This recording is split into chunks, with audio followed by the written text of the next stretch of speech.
శ్రీ సరస్వతి నమ.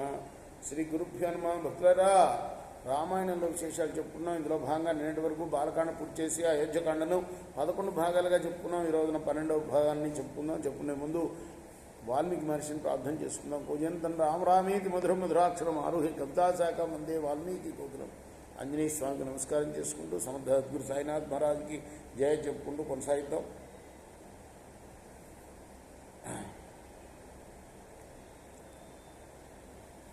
వశిష్ఠుల వారు తిరిగి రాముడి దగ్గరికి వచ్చి అతనికి మంత్రయుక్తంగా ఉపవాస దీక్ష ఇచ్చి తిరిగి వెళ్ళే సమయంలో బ్రహ్మాండమైన జనుల ఘోష, జై రామచంద్ర మహారాజుకి జై అంటూ పెద్ద పెద్దగా అరుస్తున్నారు. ప్రజలందరూ కూడా అది విన్నాడు ఆయన.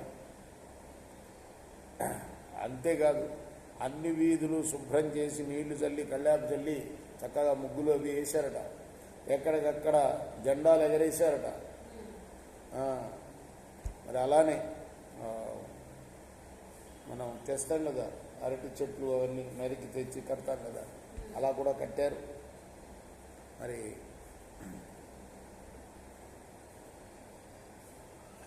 ఎప్పుడెప్పుడు ఈ ఉత్సవం జరుగుతుందా, ఎప్పుడెప్పుడు రాముడిని యువరాజుగా చూస్తామా అని ప్రజలందరూ కూడా కుతూహలపడుతున్నారు, ఉవ్విళ్ళూరుతున్నారు.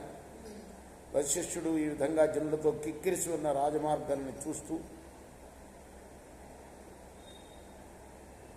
మెల్లగా రాజప్రసాదానికి చేరుకున్నాడు. వాళ్ళ ఇంటికి కాదు, రాజుగారు పంపించాడు యువరాజు దగ్గరికి, కాబోయే యువరాజు దగ్గరికి. ఆ తర్వాత దశరథ మహారాజు వెంటనే సింహాసనం నుండి దిగి ఎదురొచ్చి, అయ్యా నేను చెప్పినట్లు చేశారా అని అడిగాడు. తగినదంతా చేశాను నాయన అని చెప్పాడు వశిష్ఠుల వారు. అంతవరకు రాజుతో పాటు కూర్చున్న సభాసదులు అందరూ కూడాను ఆ వశిష్ఠుడిని పూజించారు. వాళ్ళు కూడా